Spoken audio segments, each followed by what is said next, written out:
vegetables up, you put it right off in the sauce, or you put it with the meat, and it gets cooked up with the dish. But man, when you roast your vegetables first,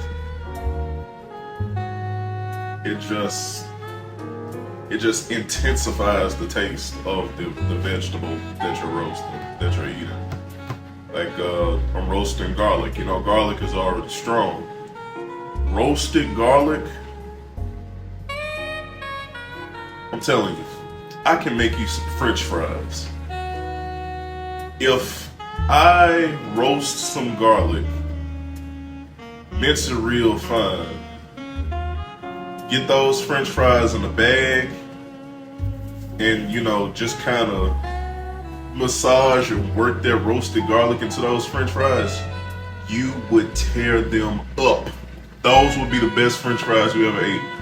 That is what roasted vegetables can do to anything that you're cooking.